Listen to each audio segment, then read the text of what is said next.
Great. So welcome everybody to this remote interview. My name is Lisette and I'm interviewing people and companies doing great things remotely. And today on the line, all the way from Kyiv, Ukraine, I have got Valerii Ivanin. And Valerii, you are a development manager at SimCorp. And the reason why I wanted to talk to you is because SimCorp is making this transition, right, from going from well, you were hybrid before, we're going to talk about this, but you're going to be going to like more fully hybrid. But before we get into all of these things, let's start with the first question, which is, what does your virtual office look like? What do you need to get your work done? Yeah, thank you, Lizette, for question. Hello, everyone. So my current working office is I'm working mainly from home. So it's a basic setup. I have a desk, I have a laptop with 2 monitors, but my main tools is my mail client, as was pre-pandemic and pre-remote times, Microsoft Teams, because it's our corporate standard, and the thing which were just some exotic before, but now it's Miro, which is a virtual collaboration tool which solved a lot of our issues and needs being fully remote. Yes, and a couple of days per week I'm visiting office because as even during pandemic, which we had strict restrictions, softer restrictions, so we feel a lack of social connection. So not only me as being a leader or manager, to connect with peers, with people, just to have a coffee talk, just to have a physical meeting. So we're still using any opportunity to meet physically. Oh, I love it. Okay, so we're going to talk about Miro and the issues that it solved. I've got that on my list to solve. But first, I really want to talk about and paint a picture for our listeners of what kind of company SimCorp is. If you could tell us, are you a global company? About how many employees? Paint us a picture of what SimCorp is and what you do. I can tell that SimCorp is a global company. So if to count the presence, so it's more than in 50 countries, I think, or even more. But it's for, I don't know, sales, marketing, and other departments. The part of organization where I'm working, it's R&D department. It's called PD. We have the 5 or 6 main R&D offices, which have locations and where people pre-pandemically work mostly offline. So, and yeah, so we are global, but in R&D, we not in every country. And right, so yeah. No, I'm sorry to interrupt.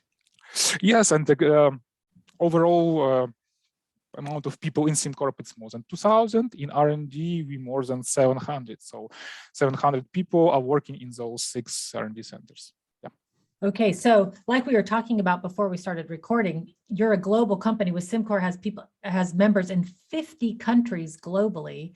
So you were already a hybrid company in some sorts before the pandemic started. So because you had to work with all these different offices. And if we talk specifically about the R&D, which has 6 centers in 6 different countries, I'm assuming that you're also sort of working remote or hybrid before. However, the culture before the pandemic was people came into the office. That was the culture before. So what happened during the pandemic? How did SimCorp make the shift to, was it fully remote? What happened?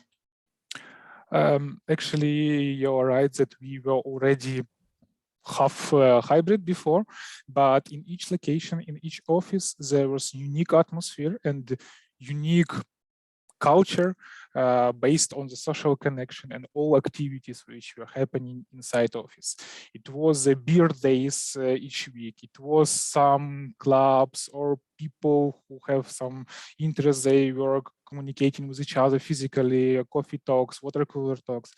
And after pandemic, the first reaction was to switch to fully remote.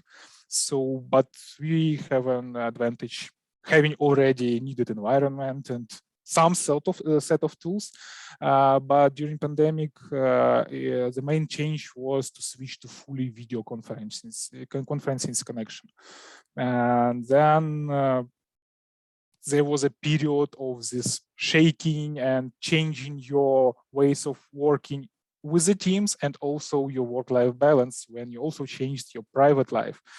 And so main benefits, you do not need to spend 30 minutes or even 1 hour for your way to work, and then after work going home, then you just have a breakfast, take a cup of coffee, open your laptop, and you're already working. So, and then in the evening, when you just have an alarm, or your wife or, I don't know, mother says that, it's time for lunch, then you just can stop working. So it's caused another problem when work-life balance started being corrupted and changing not in a good way.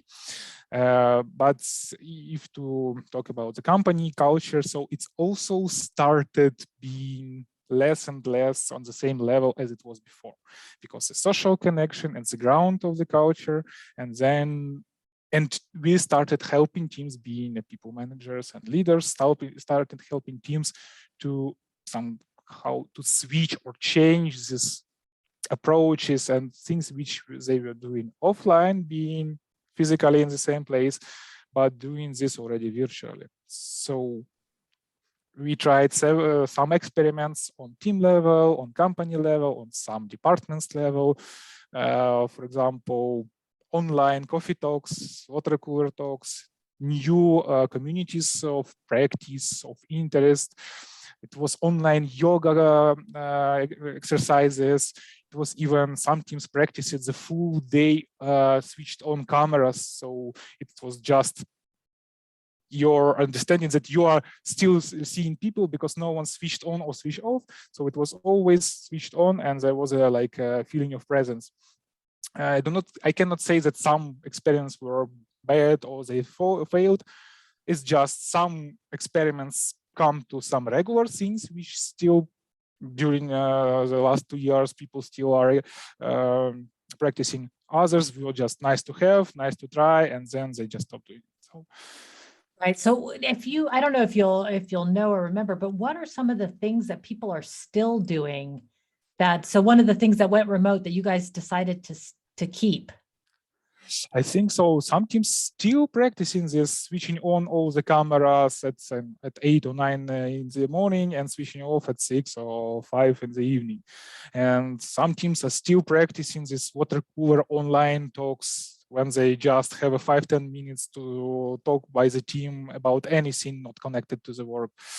So reading clubs, they are still in place, because previously it was mainly concentrated in one location. Now you can have this club from people participating from different locations, from Bad Homburg, Germany, Copenhagen, Denmark, Kiev, Ukraine, London, UK. So even from other parts of organization, market units or support units from, for example, Singapore, when you have this time zones overlap.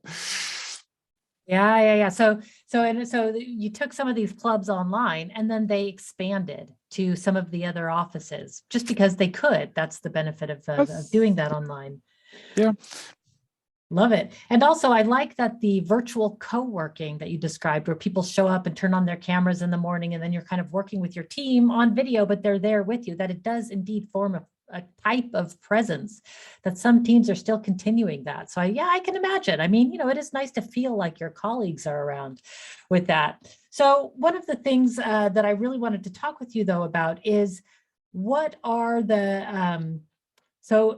is the plan for SimCorp in the future as COVID sort of recedes? We're not really sure what's going to happen with it, but as people are starting to go back to the office, how is SimCorp organizing itself to go back? What kind of culture are you trying to create now, or is it known yet? I can say that it's not creating new culture. It's just another step of evolution of the culture, because pre-pandemic, it was one values and the ground things which it was based on. Then pandemic changed it, and then we adopted it, and now it's just halfway back to what was pre-pandemic, because it was already half hybrid. So now it's just plans. We cannot say that it's some requirements or plans, because everyone in each country, we are depending on local situation, local regulations and restrictions, and it's just to define together with people, with peers, what is enough for them of physical presence, because also what we observed starting, for example, I don't know, it was beginning of last year or it was somewhere in summer, people naturally felt lack of physical connection, and they started to organize in the team days when they were coming to office by themselves, not being asked by local management or leaders or someone else. So it was just happened naturally, this lack of physical connections, this body language, this eye contact, so not just looking into monitor 8 hours per day. So that's why I cannot say what exactly we are planning to do and what will happen. So, but anyway, we see this tendency to have already 1-2 days per week in the office. People are coming, they are working already in meeting rooms, having the ability to write something on a whiteboard, to come to water cooler, to go to the lunch together, for example. So when they just see the benefits on being able to do this personally with this connection. So that's what will be the one of the basics of this new culture, not 5 days per week and 8 hours per day, but being able to make it when you need it by as a team, and then already having all these remote tools, collaboration, connection, video conferencing as already as a new normal, because previously it was on demand. So when we need to connect with some colleague to talk from Singapore or from another country, now it's a daily business. So it's just, I don't know, 5-6 can be calls per day, yes, but now when it will be, so now it will be mix of physical meetings and interaction with all this virtual thing. And I'm very curious about that because so many companies are struggling with this hybrid meeting format, right? Because when we were all remote, it was easy enough. We're all on the same screen, equal size. And when we're in person, we're all in the same room, not equal size, but that's part of being in person. But when we go hybrid, it's incredibly difficult. What are the challenges that you guys have faced going hybrid in terms of your meetings? And what are some of the things that you've done to make your hybrid meetings better? I would say not so much, because previously we already had all these big screens and video equipment on each meeting room, so we were prepared for this. We just updated the bandwidth, we checked the providers, and so on and so forth. And also, as I mentioned before, so the nice to have tool, some exotic Miro, it's become our corporate standard. We already licensed it, and so we are using it. So it's not a problem now for people of, for example, 5 people being in one room and only one being connected via video conferences connection. So it's just like with English speaking people. Yes, if 5 Ukrainians in the room and only one English speaking, everyone speaks English.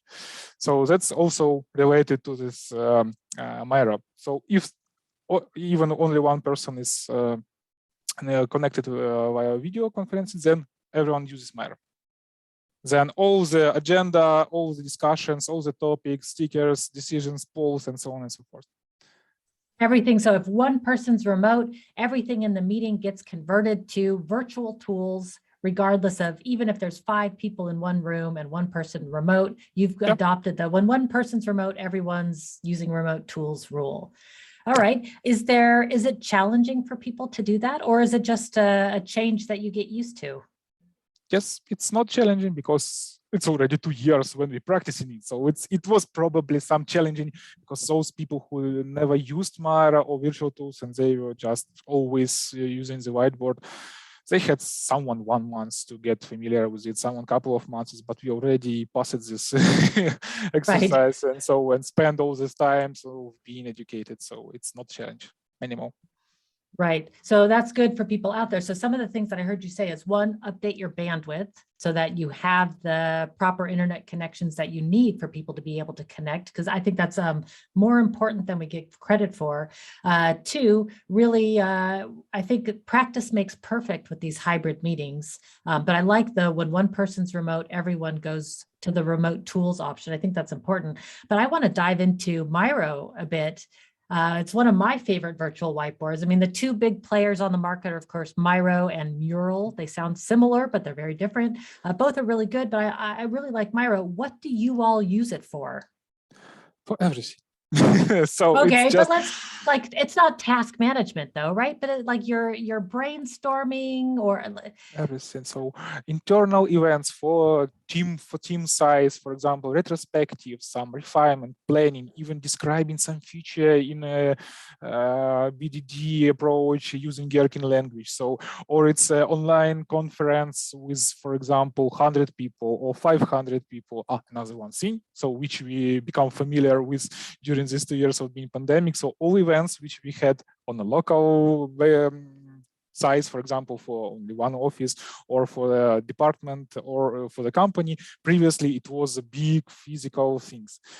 Now we are switched fully to online, and now every event we are doing via virtual conferencing using Myra if there needs some collaboration and so interaction between speakers or participants.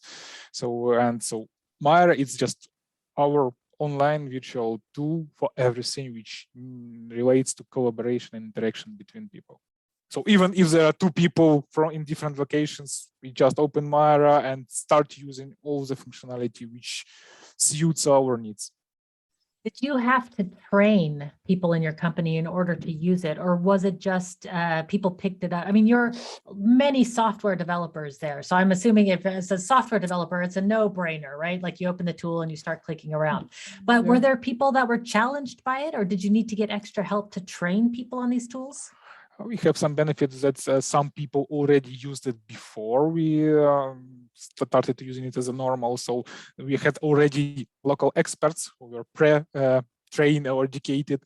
They helped a lot being mentors, or just they can just teach others for basic things. But as well, we during these 2 years, we spent a lot of efforts internally and money for externally trainings, whatever we needed. So is it a new approach to online facilitation or remote facilitation and doing remote work?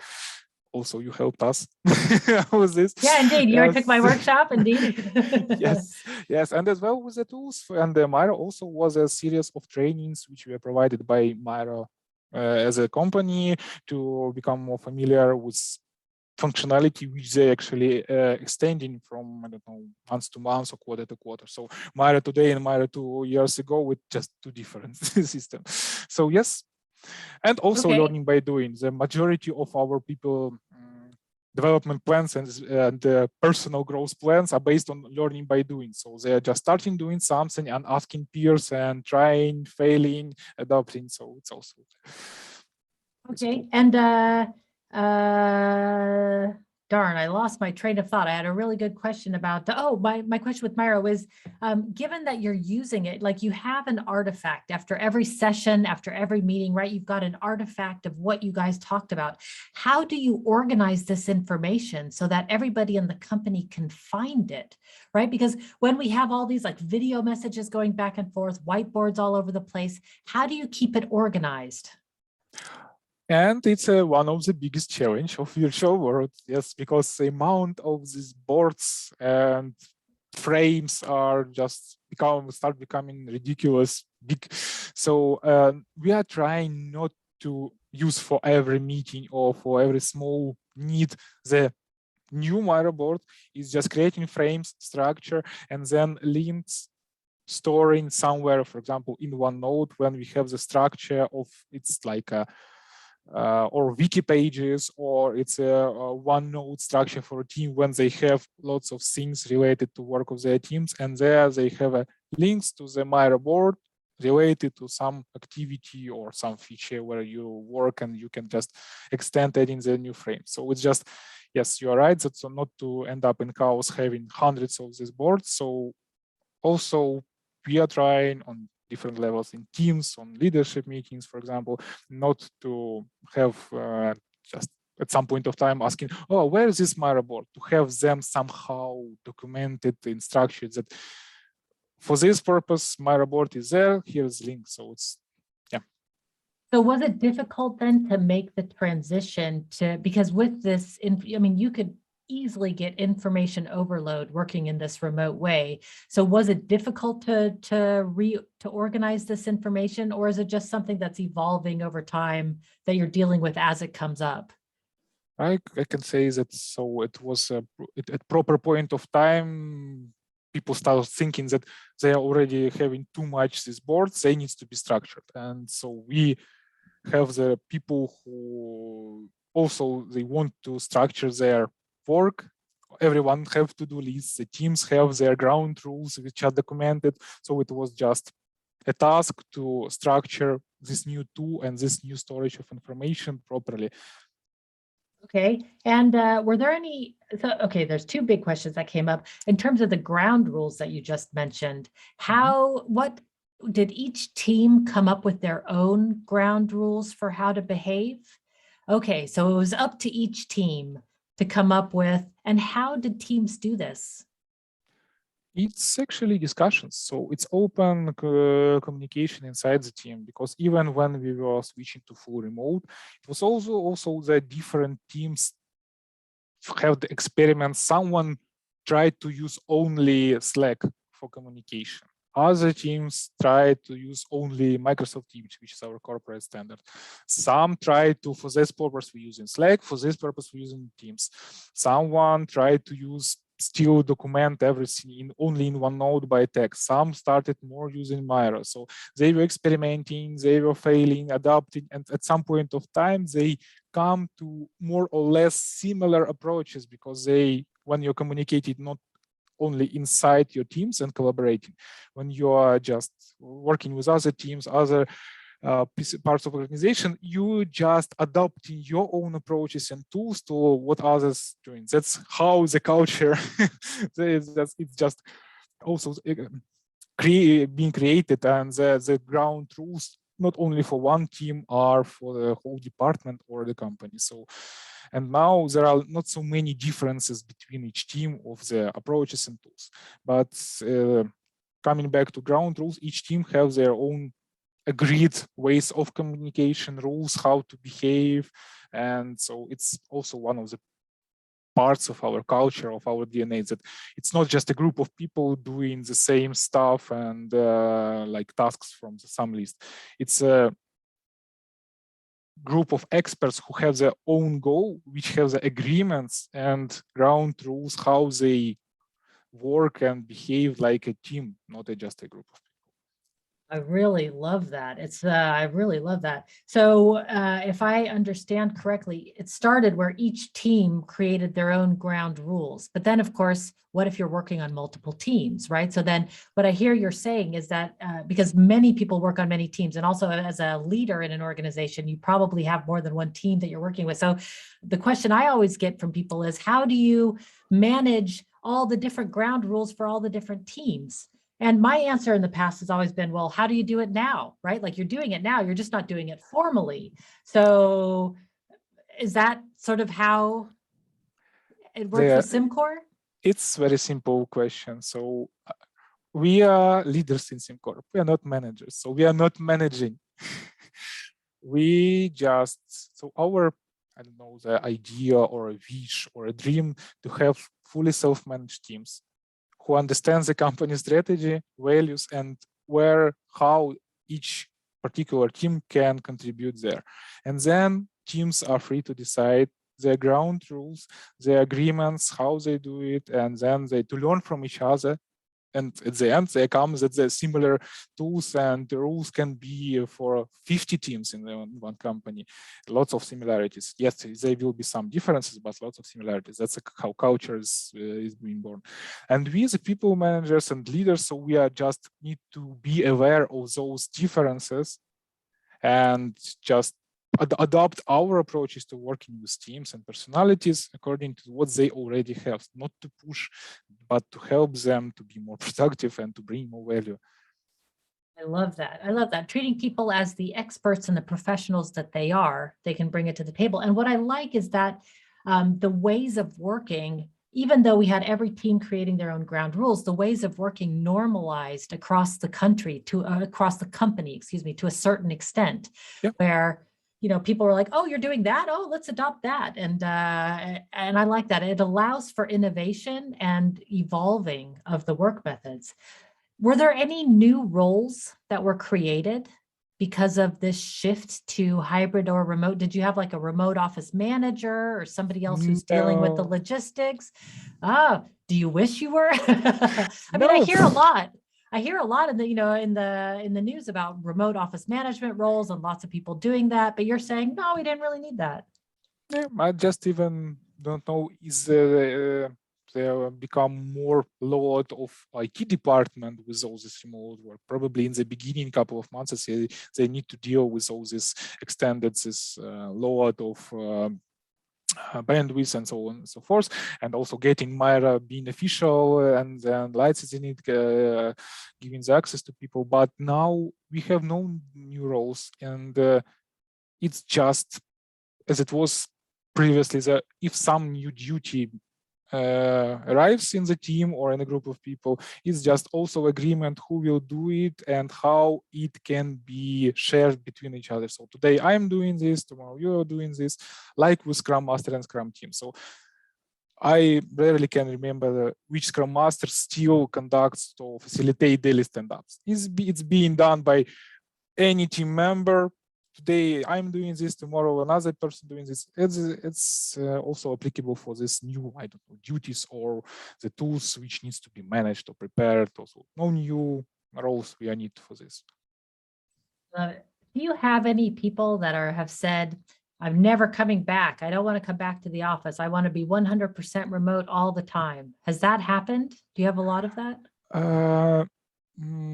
I think there is existing in the company, and but anyway, we are, as I said, we are not pushing to people to come back to the office, and so it depends on the situation when we will need to ask people to come back to the situation to deal with such cases. But I do not recall a lot of such people cases. I cannot tell for all 700 people, of course.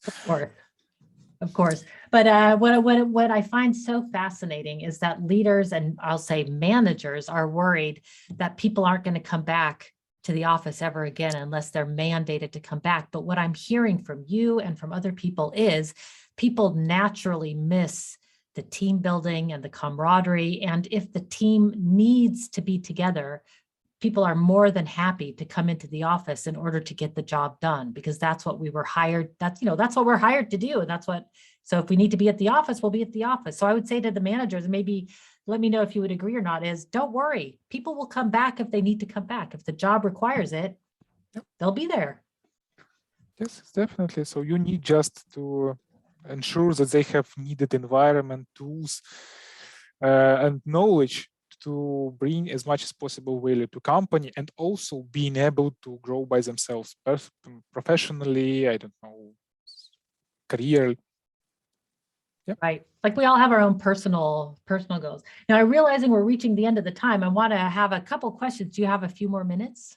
Just Of course. Okay, just want to make sure, it's back-to-back meetings. So I'm really curious about the feedback loops that you have in place because I'm sure that as you are making these transition, that the company is taking feedback from everybody and trying to integrate it back into what we're going to do in the future. What do your feedback loops look like on a company-wide basis? I would say that in SimCorp, we are having this feedback culture as one of our main goals as a ground basis of our culture. So having the feedback tools in place, ability of people to use them, wish to use them. So we are trying and will still be trying to extend this culture.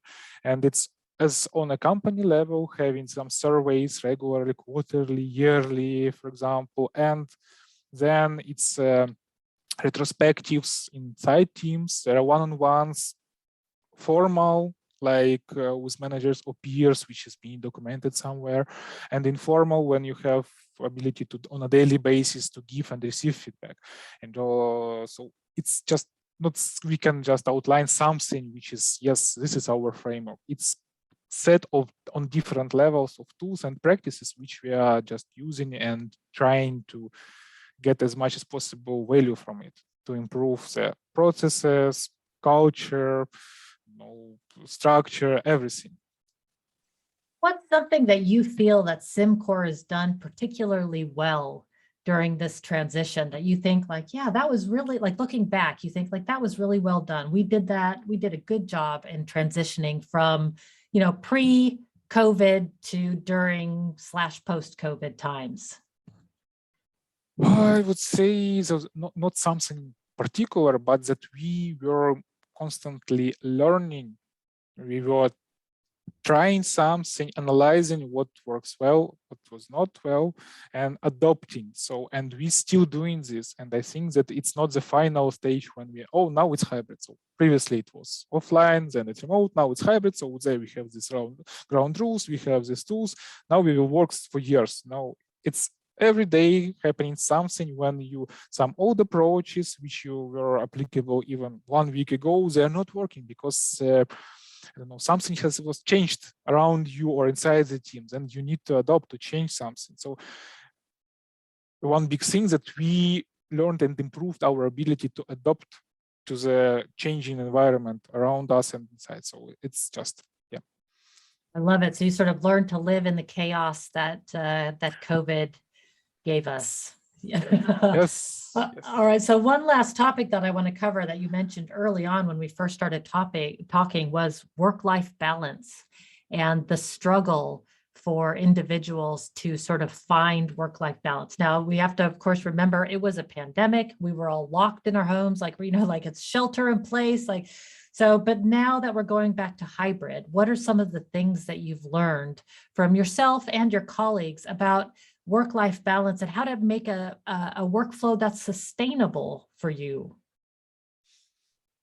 I could say that it's for me personally, I'm still defining the proper balance. And for example, from people also, I'm hearing that they're not just finally switch to this new hybrid setup. So it's also adopting, but it's definitely not how it was previously when you have the understanding of that this is a private life, this is a work life. So, and then between this, it's a work to work, the way to work and time for by car or by public transport, and then coming back. So then you can plan these time frames.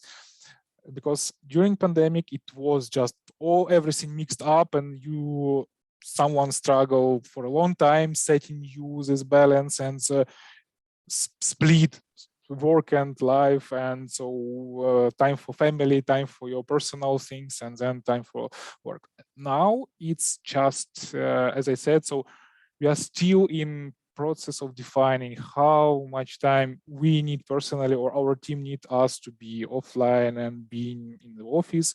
Then what will happen at home, for example? Yes, so is it still the same as it was pandemic, but it's just differs the amount of days. It's all online days and this is offline days. So, but anyway, so it's just different from what was before and before that pandemic. So I cannot say that it's already settled up, because things are now, even 2 months ago, when we saw that now we finally can come to the office 2 days per week or 3 days per week, you see that what is the situation in Europe and in Ukraine also. So we are also coming to that period of being in pandemic. So when there are or restrictions or recommendations from local authorities not to come to offices, now you need to switch back to a fully online work. So when you just thought that now you switch to hybrid setup, now you have these new rules and now you need to switch back. So this is like multitasking, when you're doing one task and then you need to switch to another, and you cannot just define that now I can be in the flow. Yes, when you are doing and concentrating on something. So it sounds like what SimCorp has done particularly well is being able to experiment.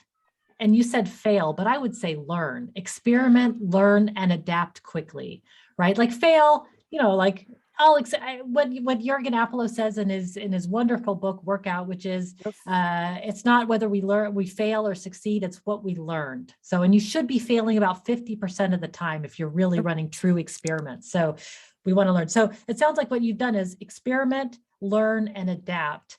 That's one of the superpowers, I would say, that SimCorp has had during this pandemic. What advice would you give to other companies out there for how they can experiment, learn, and adapt quickly as well? What are some of the, I mean, is it the agile methodology or is it the mindset? What's the secret behind this? I would say it's rather mindset, and so there is also not silver bullet in this solution or recommendation. It's just to observe, listen to yourself and what works for you, and also listen and to help other people to understand and highlight to them what you see works, your peers, your teams. So it's just you need to be able to properly use the changes around you and the abilities of tools which you are having, not just to do what you regularly have been done for 5-10 years. Right. So change the mindset. We can't go back to the way it was. As Yes. much as we might want to, we just can't. So we have to really, the mindset is we have to change, keep on the changing path with our mindsets. Yeah, and also you need to be proactive. So not just wait when people will say that something is not working. Just ask or propose some experiment and see, what do you think? Let's try this, I don't know, process tool or approach or new ground rule. What do you think? And asking that, guys, you started trying something a week ago. How it goes right now? Is it help you, or did you change it, or how I can help you? It's different on different levels. If you are a team member, and then you also need to communicate and collaborate and ask the same questions to your peers. And also, if you are a leader or a manager, you also need to work with teams and also with your peers and other managers on a higher level, even if it's your manager. Love it. I love it. So observe, listen to yourself and others, and be proactive in your communication. Yeah, I think that's awesome advice for companies out there. Valerii, thank you so much for your time today and all the knowledge that you shared. I really appreciate it. Thank you. All right, everybody, until next time, be powerful.